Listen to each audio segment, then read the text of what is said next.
the workplace and navigating, getting back to some level of normality. So Entrepreneurship to the Point has been with you during this very difficult period, looking to inform, equip, and inspire all of you out there during these very challenging times. And the way that we've been doing it is trying to bring you content and useful information that you would need to run your business.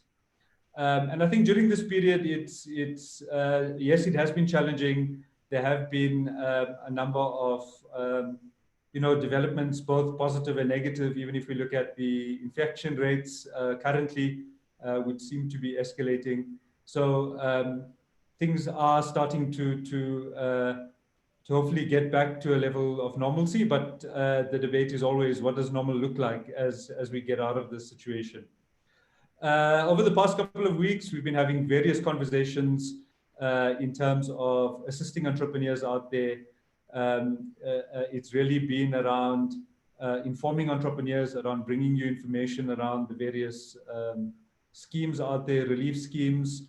It's been trying to give you a sense of what other entrepreneurs are going through during this time through our In Conversation series as well. So that's been a great way to be able to share stories of other entrepreneurs.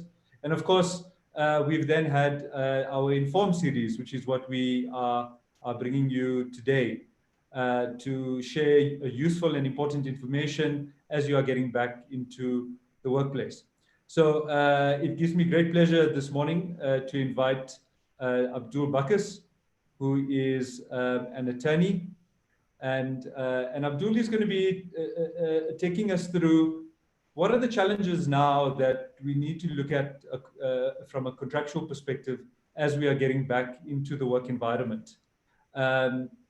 So during the course of lockdown, we've had various experts on this panel, legal experts, speaking about various contract implications that an entrepreneur would have. It would be perhaps from a customer perspective in terms of how you're managing your customers.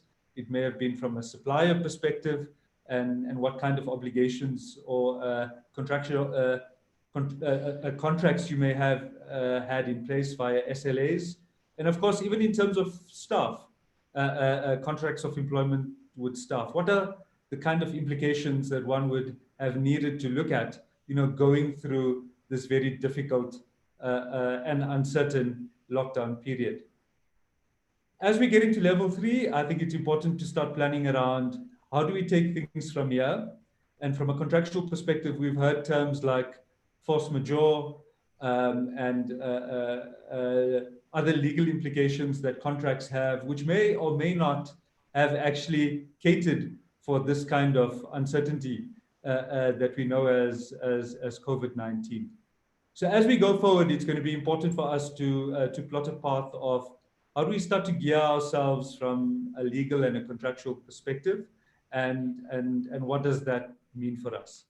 I'm going to ask Bradley if you can just promote Abdul into the conversation. Mr. C, I'm not sure, is it under Irfan's name? Azola. It's not on. He's not on the... It's not on at the moment. Okay. No. Maybe we can just give it a minute or so. I'll switch to the holding screen. Yes, if you can go back to the holding slide.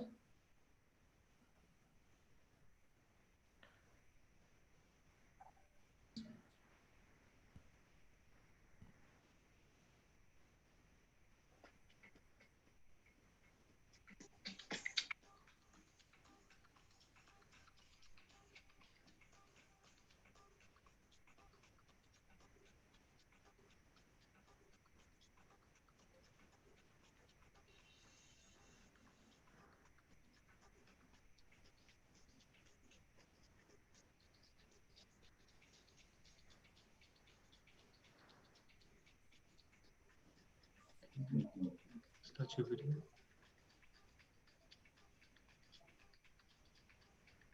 Okay, here we are. Okay,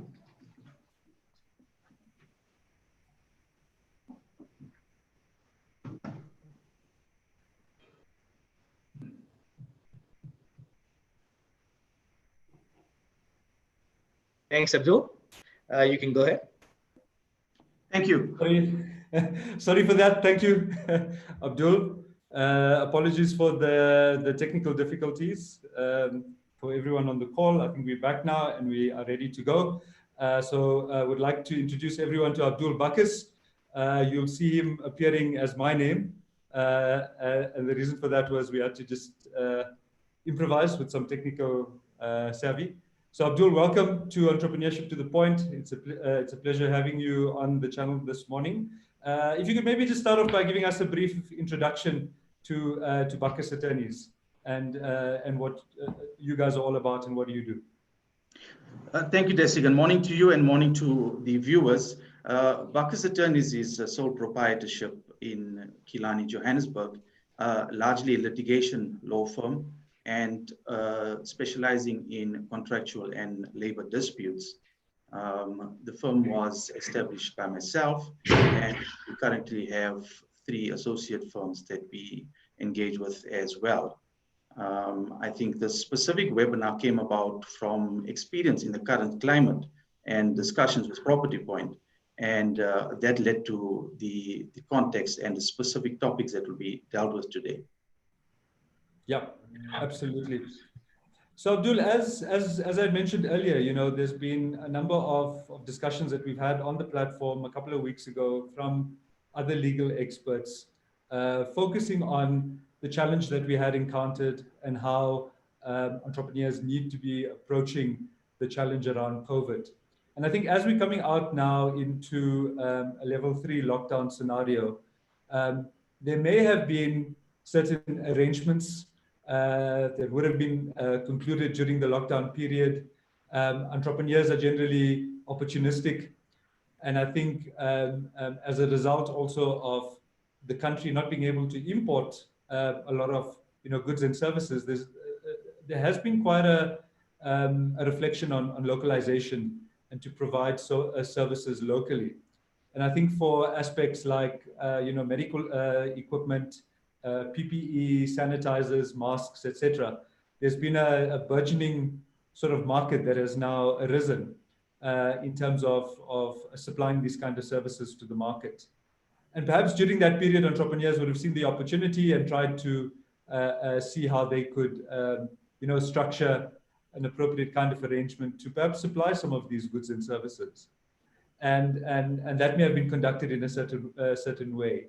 And now coming out of the lockdown scenario, some of those arrangements, whether it was verbal or contractual, I guess would need to be looked at in the context of the sustainability and how businesses are now going to move these relationships forward. So you maybe just want to share your perspective on that. Certainly, Desigan. I will be dealing with those 2 points towards the middle of the webinar.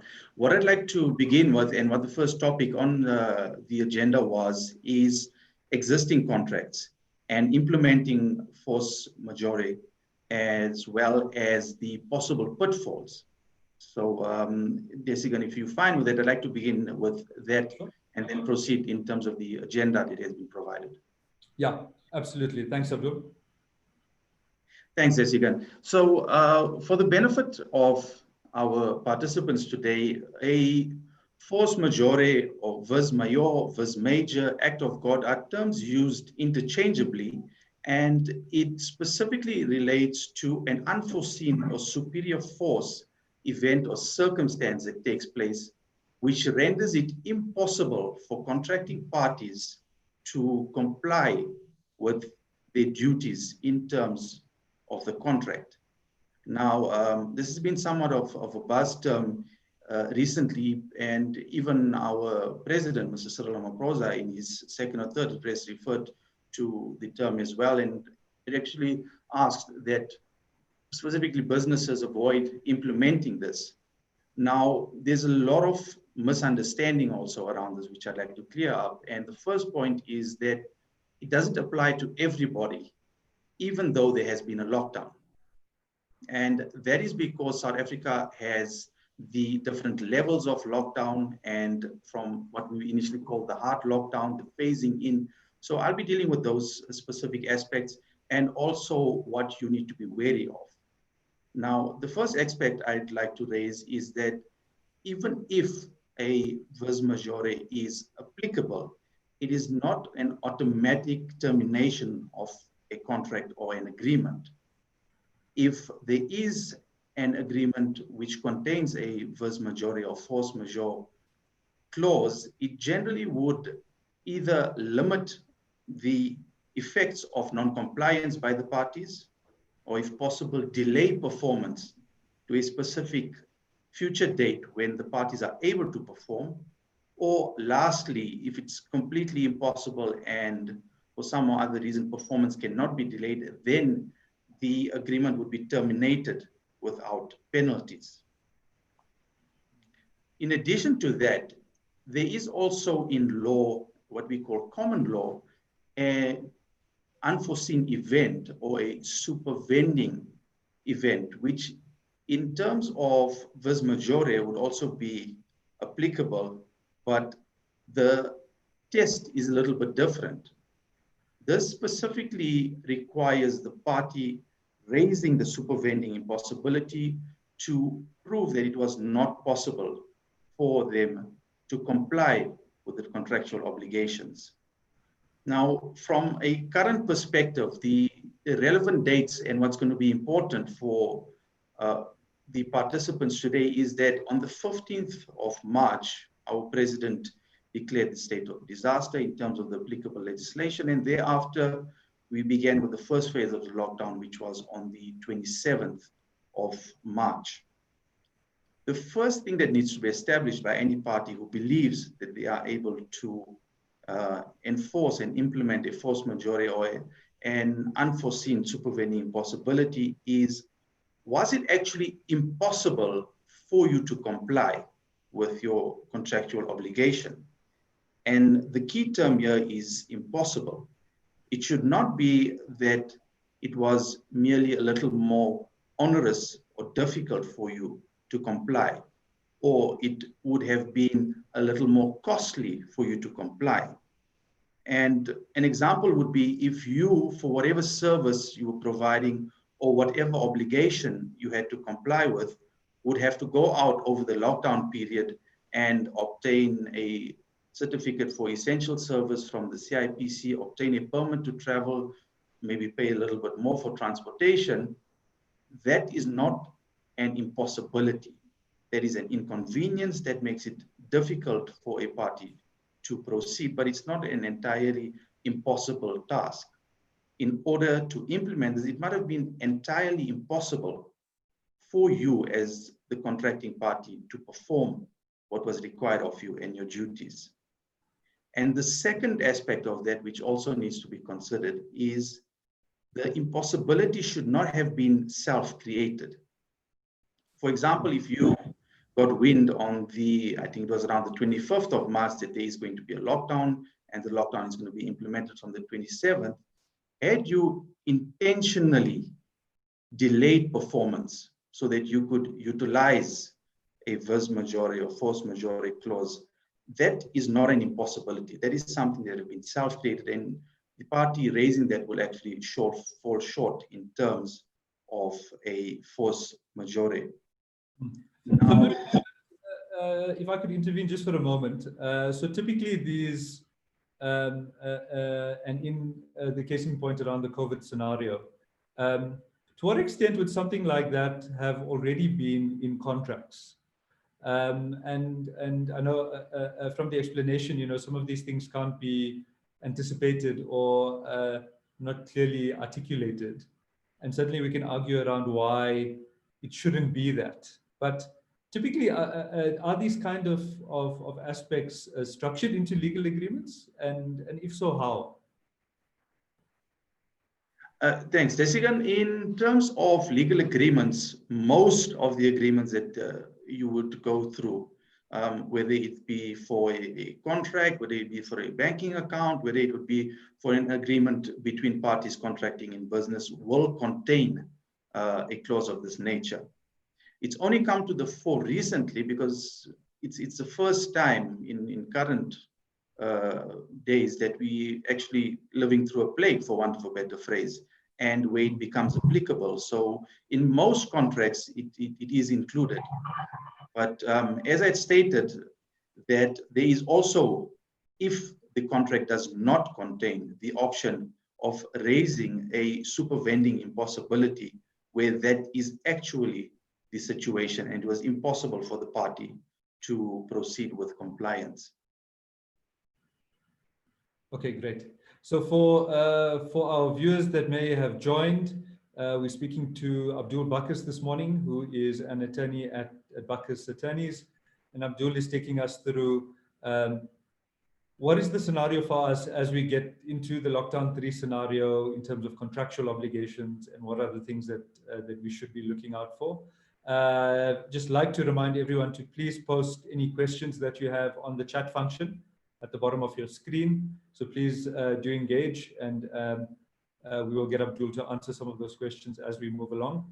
And please do remember to visit our social media channels, our website, www.eTTP.co.za. Please do register for the newsletter to be kept informed, equipped, and inspired around sessions that are going to be coming up in the future as well. And also do follow us on the social media channels. So Abdul, as we move forward now, what are some of the things that businesses need to be considering in terms of these contracts and their contractual obligations? Yes, Jessica. Now, as I stated previously, the first step would be to establish if you comply with the requirement of impossibility. From there, you then need to look at the contract that is in place, and time periods become very pertinent here. And that's why we've tried to time this webinar as well at the tail end of this week, where everybody's sort of getting back to the new normality as it's being referred to, and look at the clauses and the time periods in your agreement. There are agreements which will put time periods to the party wanting to raise this type of clause, the force majeure. There are also time periods that may be indicated for parties who want to raise a breach. And there may also be time periods for proceeding if you have raised a force majeure for proceeding. Unfortunately, there are a number of contracts which I've come across where the onus actually shifts on the party that is raising the force majeure to proceed with either a mediation or an arbitration at his or her cost. And that is something that we need to be wary of, and I'll deal with that in the pitfalls later on. But as I said, the next step is make sure that you're not falling foul of the time periods which have been stipulated within the contract that you are raising your force majeure to. Okay, great. Abdul, you want to continue with the Yes, thanks, Desigan. So once that's been established, what also needs to be borne in mind is that very often this does lead then to either an arbitration or litigation, and the protracted nature, the time periods of this is something that needs to be considered by the parties, and specifically in the current climate with the lockdown, many of the courts, if not the arbitration forums as well, would not hear matters as urgently as we would like, and as in the past. There is already a backlog for these type of matters. The other aspect and pitfall is that there are certain agreements where the cost implication of, for example, mediation is not dealt with. And while the party may at the end of the day be successful, the possibility that they could be out of pocket with having appointed a mediator, which is dictated in the specific agreement that they're dealing with, or having to appoint an arbitrator as opposed to going through to the courts. Generally, if you go to South African courts, there isn't a cost implication for utilizing the system, and you are able to recover cost if you are successful at the end of the litigation. So specifically to deal with the pitfalls, make sure that you are in fact able to implement the vis major. It was entirely impossible. Have a look at the contract. and make sure that in terms of the contract, you are complying with the time periods, and consider what is necessary contractually for you to implement the specific clause. And most written agreements will have a possibility of amendment or variation to that agreement. It's generally towards the end of your agreement, and it will specify that any amendment or variation must be done in writing. Now, this leaves the door open, and specifically in current times, I think it's difficult for everyone, from the employee to the entrepreneur to the landlord, and negotiation is available. So even if you have established that there is a force majeure, vis majeure, and it can be implemented by you, maybe consider a negotiation with the opposite party, which may be beneficial, firstly, from a business perspective, and also from a financial perspective for all concerned. However, make sure, I'll be dealing with contracts in the next segment, but make sure that the variation is done in writing, that you are aware of what the amendments entail, and also that you're not incurring further cost by maybe, for example, incurring interest in that agreement. Okay. So certainly, I think, during this period around the negotiation, I think one almost has to take a view on the relationship as well, and how effectively the relationship can be managed while still having the right type of legal recourse in place.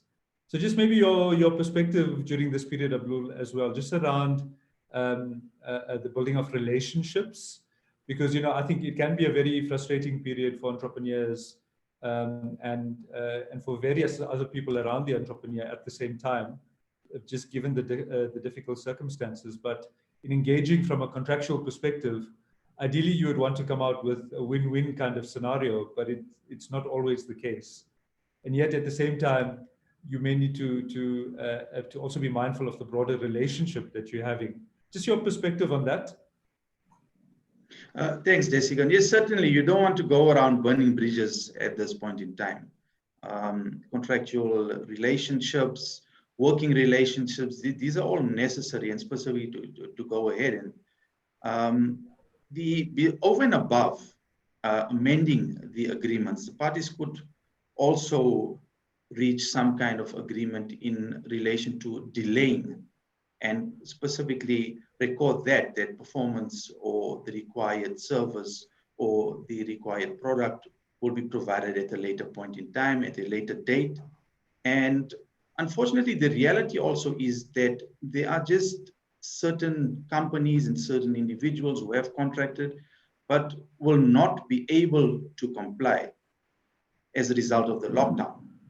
Yes. We've heard already of job losses, we've heard of companies closing, and even in that instance, don't walk away and turn your back on the opposite party, because generally the entrepreneur is going to look for something different tomorrow. He's going to look for an opportunity. She's going to look for an opportunity. And like I said, don't burn that bridge. So even if you have nothing to offer in terms of a product or complying with the service that you were due to provide, or complying financially with the amount that you were supposed to pay, go back to the opposite party, have a discussion, and try and reach some kind of resolve where maybe say in future we consider you for X, Y, and Z if it does materialize, so that there isn't a difficulty if you are back. And generally, people speak about the circle, and the circle gets very small. So I think in the business world, and I mean, today with social media, it's also what goes around very quickly. So even if you are in the unfortunate situation where it's absolutely, even though you may have the best intentions and you are entirely of good character, you've never had the intention to maliciously defraud someone, to maliciously not comply. It is just reached a point where it's impossible because of the situation. Still engage with the opposite party. Don't burn the bridge. Okay. Abdul, I see there's a question that's come through on the chat from Safaraz. And I know obviously as an attorney, you are not able to provide any advice. So just wanting to notify the audience of that. But let me ask the two questions. So the first question is, if my contract does not have a force majeure clause, can I still rely on common law defense? Okay, if the contract does not have a force majeure, then the common law defense is supervening impossibility. The test is a little bit different, but the circumstances would be the same. It would be impossible for the party to comply, and over and above that, there must be specific indication that it was not self-created or self-made. Obviously, the facts and the surrounding circumstances would be necessary, but yes, you can rely on the supervening impossibility in South African law, which is found in our common law. Okay, great. And then the second question is, in a contract for sale of property, and the purchaser withdraws from the purchase on the basis of COVID-19, would the FM still apply? So I suppose where you have this scenario for a contract of a sale of a property, and then the purchaser withdraws from the purchase on the basis of COVID-19, would force majeure still apply to that? Okay, in that context, unfortunately, I'd have to have sight then of that contract to see time periods when the specific party decided that they don't want to proceed with either the purchase or sale of the property. Also, generally, these agreements would have a cooling off period. Does it fall under the cooling off period? So that is something that would have to be responded to in consultation with the legal practitioner, with the actual document before that practitioner, to establish when it was actually the actual withdrawal took place by either party. Sure. Okay, thanks Abdul. Thanks Safaraz for your question as well. Just wanting to acknowledge some of the other participants on the call this morning. So Bui Siwe, Makatso, Irfan, Shalin, and Wasim. Please do send through any questions that you may have for Abdul to provide his input on. So as we move forward, Abdul, I know you wanted to discuss the contractual obligations. So you maybe want to take us through that as well? Yes, thank you, Desigan. In relation to contracting in the current economic climate, I think that there needs to be a shift and a change in the way the entrepreneur approaches contracting. Now, the entrepreneur is by nature somebody who's driven, somebody who's goal-orientated, and somebody who's a risk taker. But in the current climate, unfortunately, they need to take a step back.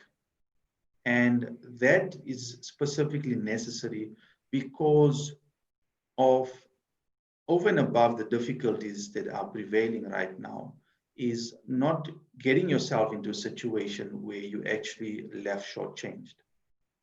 And when dealing with contracts and agreements in current situation, the first thing that the party needs to establish is, who am I contracting with? Now, to elaborate on that, generally, you know an individual, you have been contracting with this person for a long period of time, and whether the supplies were coming in from another country or were being manufactured locally, that person could be contracting in their personal capacity, or they could be a representative of a company, they could be a representative of a trust. And in the current situation, we need to be sure that we are contracting either with the individual or with the individual as a representative of the company, or is the individual representative of a trust. Now, once that is established, what becomes important is to do some kind of a background check. Now, this sounds a little bit strange, and parties would probably ask, why do we need to do a background check? When I say a background check is, to register a company today, it can take 24 hours. You go online, you register, you've got a company, you've got your registration details, and you're good to go. Make sure if you are contracting with a company, that it's a company that has some kind of record, it's a long-standing company. It's not a company that's in financial distress, that's not going to be able to comply if you are supplying or providing a service financially. Or it's also not a company that doesn't have the capacity to provide you with the product, the service that you require from them. So that would be the first aspect, is know the company that you are contracting with. If you're contracting with an individual, the same would apply. Is the individual contracting in their personal capacity and going to provide you either with payment, the product, or the service? Because what in the current time is occurring is many individuals fall into the place of the middle person. And there's a third party who's providing the service, the payment, and essentially, if there is a difficulty, if there's a breach or a default, the question then arises, who do you go to? Because you've been contracting with someone in the capacity as a middle person. You may be answerable then to the end purchaser, the end user, and it becomes very difficult. Also, if you are yourself contracting as a middle person, be wary and make sure that whatever commitment is being made by yourself is a commitment that you are able to comply with. Because many parties will accept on word that I will attend to delivery on a specific date, I will attend to provide a service on a specific date, I will attend to payment on a specific date, only to define that on that specific date, it's not possible because second, third, and fourth party haven't complied with their promise to you as a middle person. So the first thing is, when you are contracting, know the opposite party. When dealing with the trust, it's the exact same thing. Make sure that you are dealing with the trust you're contracting, that the trust is solvent, that the representatives are upfront with what is required and what they can provide. So that's the first point that we need to bear in mind, is make sure that you are aware of who you are dealing with, who you are contracting with. And in fact, when preparing for this webinar, I recall in the Harvest Business, there was an article many years back about trust and how the economic system was actually turning as a result of trust, but reached a point, and this was some 10 years ago, where the trust was becoming strained and difficult. And the article went on to actually provide medical background on how the human is naturally inclined to trust. So it's going to be difficult, and as I say, specifically for the entrepreneur. And I think what sets the entrepreneur apart from the 9 to 5 is that drive and that appetite for risk. But in this current time, take a step back and firstly know who you're contracting with. The second aspect with regard to contracting in current times is going to be with regard to ensure that you have a written contract. That goes without saying. A written contract makes it a lot easier, and generally the only time a contract becomes necessary for the party that's contracting is when there's some kind of breach, when there's an issue. Other than that, if things run smoothly, most parties don't even bother with the contents, unfortunately, which I'll be dealing with further on. But like I say, always try to get the contract in writing. Now, in addition to that, when you're dealing with a written contract, there's been a shift in the legal fraternity with using legalese and Latin maxims. So many parties will read a contract or an agreement and feel comfortable that they understand. But what parties must be wary of is that understand what you're reading, because the legal principles will still be included in these agreements by the drafters. And to the untrained eye, they may not see the implications for themselves behind that. Also, when dealing with written contracts, be wary of clauses which require specific time periods, extended time periods for breach to be resolved, for arbitration by a specific individual, for payment of the arbitrator by the party who's raising these difficulties. So make sure that before you sign a written agreement, you are aware of what it contains. And like I say, you not only read, but you understand what you are reading in the agreement. And therefore, Abdul, I think it's important for entrepreneurs to get the necessary legal advice to ensure that some of these seemingly easier drafted kind of agreements don't actually place them in a negative position. I think, as you mentioned earlier on, entrepreneurs are, by their very nature, risk takers, and sometimes a lot of the agreements would actually be verbal agreements. How do those kind of agreements stack up in terms of obligations? Ideally, it would be ideal to have it written, but I think we know that sometimes it's not always reduced to writing. And unfortunately, when an issue does arise and one then wants to look for some sort of legal reference or basis to react to that, often there's nothing there. So yes, we know that contracts should be reduced to writing, but what happens to those guys who had verbal agreements in place? Is it time now to start putting pen to paper and recording the nature of these agreements? Certainly, Desigan. I will be dealing with that shortly. And if you just allow me, I'd like to round off on contracting. There are two additional points which I feel that very pertinent and that parties should consider when contracting currently, is that consider the worst case scenario when currently negotiating and considering a contract. Start with the bottom up approach. And this applies to both the party that's contracting in their capacity or as a company on behalf of a company, as well as the opposite side. So look at the situation not only where the opposite party defaults on payment or providing a service or a product, but also where you, for some other reason, are unable to provide service, to provide the product on time, to attend to payment on time. And the reason I'm emphasizing this is that we are still in a lockdown. Yesterday, we basically referred to by Parliament that they'll be appealing the current decision that declares the levels 3 and 4 of the lockdown to be unconstitutional. And we're probably going to be in this lockdown scenario for a period of time. The Western Cape is being declared a hotspot, and there's murmurs of possibility that Western Cape goes back to a level 5, or certain districts go back to a level 5. So these needs to be factored in and considered when concluding a contract in current times, so that the party contracting doesn't end up in a situation where it's a breach and it was an involuntary breach, it was something that was not thought of, or that's something that could have been catered for within the agreement. So if you are contracting currently, make sure that you factor these in with regard to the possible delays.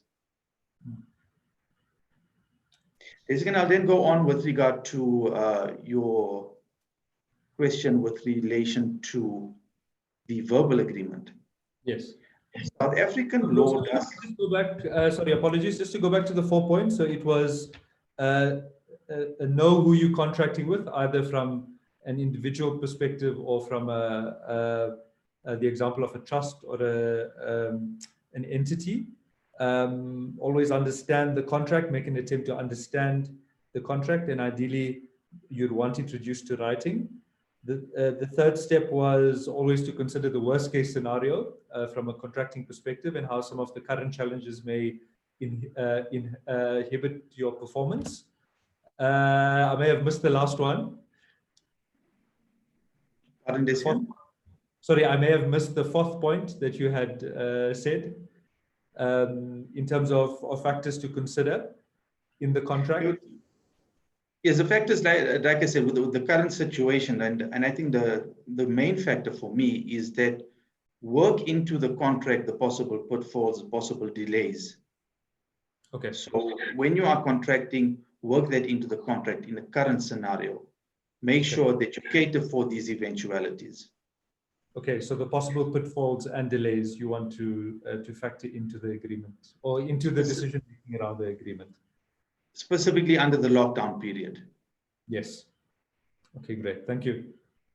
I think Karine from my team is also just noting those points in the chat, so as a reference for our participants as well.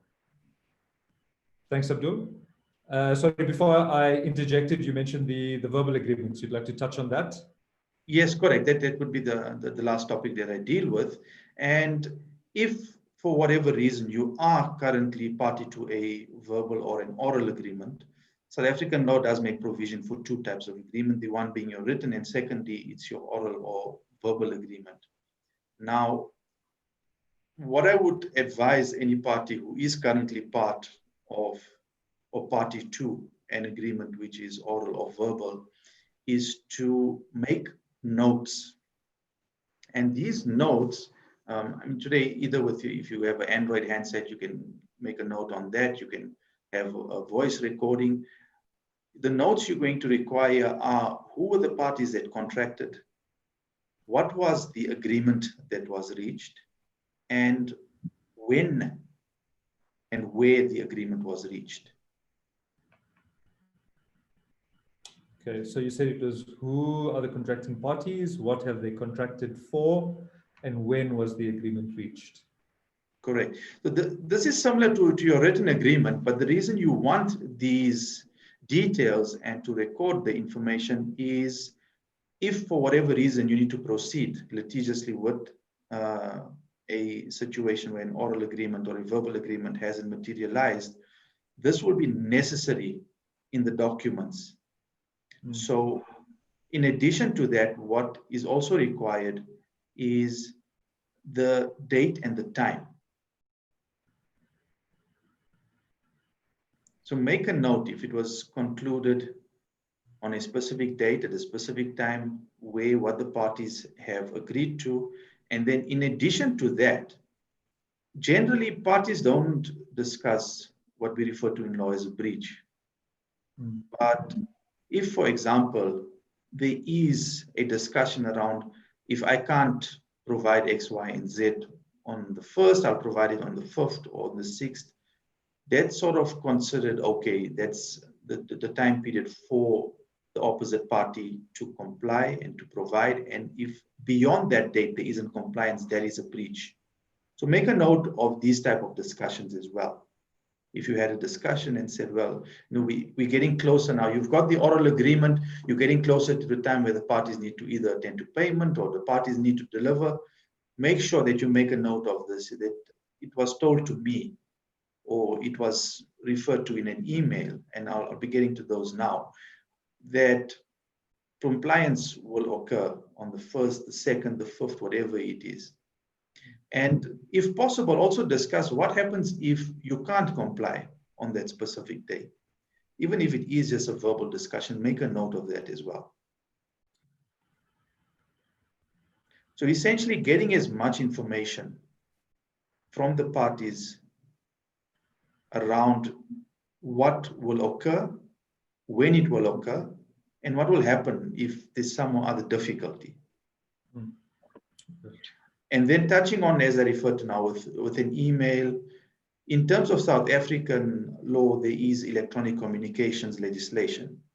And even though your agreement may be oral or verbal, there can be additional evidence utilized with regard to time periods, with regard to breach. And this will cover anything from a short message or an SMS, right up to your conversations on social media, on WhatsApp, on email. So if there are these type of documentation that you have, if there are these type of chats that you have, maybe back it up or record it somewhere, make a note of it so that they're not misplaced. And the party who is raising this will then have to comply with the law in providing a statement, but essentially those are then considered as valid if you are proceeding litigiously. Okay. With proving certain situations, with proving certain agreements in relation to your oral or verbal contract. Okay, so so platform like WhatsApp is widely used, and often these kind of arrangements could be concluded on electronic platforms. And I think, as you're saying, always to make sure that you are backing it up and you have a record of those chats or those chat groups in place where some of these agreements may have been concluded. Yes, correct. It's, as I say, in terms of the electronic communications, what I'd advise, because for me to sit here and refer to legislation is quite easy, but for the entrepreneur, for the person out there, they won't know what's specifically required. But what I'll advise today is that as much information as you have, you're going to make notes of whatever was discussed orally or verbally. But in addition to that, whether there's an email that comes, don't delete the email. Keep that email. It may, to the untrained eye, seem insignificant, but there may be specific detail in there which is relevant. So hold on to those emails. Like I said, back them up so that they don't somehow get lost. WhatsApp conversations, the same thing as you say. WhatsApp is a platform that's largely used currently when negotiating, when dealing with matters. So save that as well, back it up. If you need to make a note, take a screenshot, whatever you are able to, but hold on to that as well. Even messages on LinkedIn, Facebook, if it relates to that, because I think even Twitter today, you can have a discussion in the form of a chat and join messenger groups. So all these, just retain as much of the information as you have.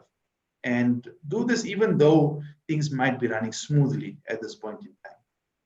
Yes. Because you never know, if you need it down the line, then you're basically going to be chasing your tail, trying to find 1 month, 2 months, 3 months back discussions, conversations, emails. It makes it a lot easier. So gather as much of the information as you had, even if you feel it's irrelevant. Thanks, Abdul. I think that's really practical advice. I know we're coming to the end of our conversation. I wanted to just take a question from Wasim.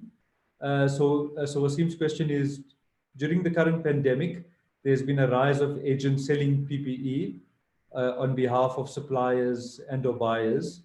How would such an agent ensure that their rights are protected in respect of the overall sale agreement?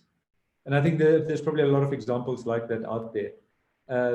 So how would one kind of proceed on that, Abdul?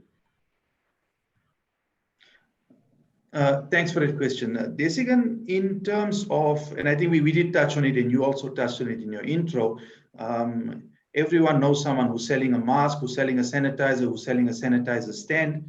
And there's been somewhat also of a paradigm shift in that the borders are closed. So a lot of these items are being either produced, manufactured, or packed locally. And many parties, and for the entrepreneur, it's generally the network. You know someone who comes to you and says, I can bring in an order for X, Y, and Z, and are you able to provide it? You go through your contact list and you obtain somebody to provide the service. And like I said earlier, that's basically, you are the middle person, you're contracting as a middle person over there. Yes. It's certainly advisable to have a written contract. I know, unfortunately, with time periods, everybody's like, we're getting back to work next week. I want things done now. I need to sanitize by Thursday. By Friday, everything needs to be in there. But the ideal, and as I've said previously, the best is to make sure that you obtain a written agreement, a written contract. And as I've stated previously, make sure that you are not committing as the middle person or the party to comply and to essentially cover the obligation of the third party.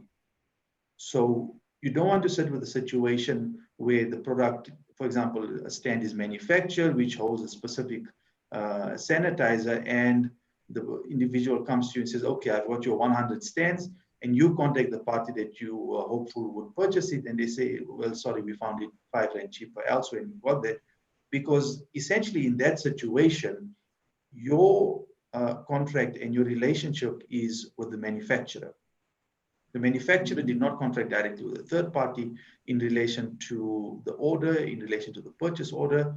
And also make sure, if you are relying on purchase orders, if you are relying on any kind of order where the payment hasn't been received into your banking account, where there's a promise to pay, that you do some kind of, like I said, due diligence, do some kind of check to ensure that you actually will get paid, or that it will actually be satisfied. Because unless you have a written contract where you absolve or you specifically state your role in the transaction, you as the middle person could then be liable to the specific manufacturer or contracting party on the other end for whatever was promised financially or otherwise. Yeah, certainly. I think a lot to consider, Abdul, as we get back into a level of normality. I think it's important for all entrepreneurs and all business owners to be clear around what the contractual obligations state and how they are enforced, especially if they were concluded during the lockdown period. I think it's important to assess that. Any closing words, Abdul, before we close off the session today? Thank you, Desigan. I think it's probably been said before by many, but get it in writing. That's the best option. Always try to have things written down, and if possible, have somebody go through a document, vet a document. It might seem in the current climate counter to actually pay for legal services, but it might save the individual in the long run as well. As I said, reading with understanding. So the best option is to always get it in writing. And like I say, to the entrepreneur today, take a step back. Make sure you know who you're contracting with and what you're getting yourself into. Thank you, Desigan. Thank you so much, Abdul. I think lawyers would have been very, busy during this lockdown period and also coming out of lockdown with these kind of scenarios.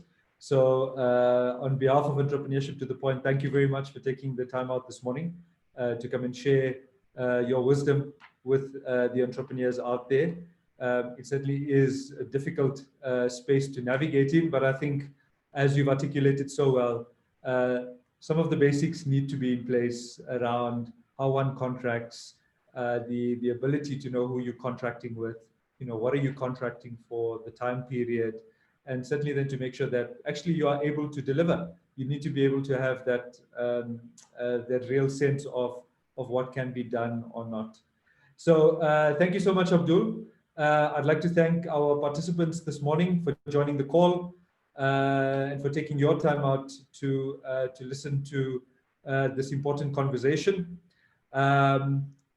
From an Entrepreneurship to the Point perspective, we are gearing up for next week. We have a couple of discussions that are on the horizon. So on your screen in front of you, you'll see that next week we are going to be speaking to Eubank.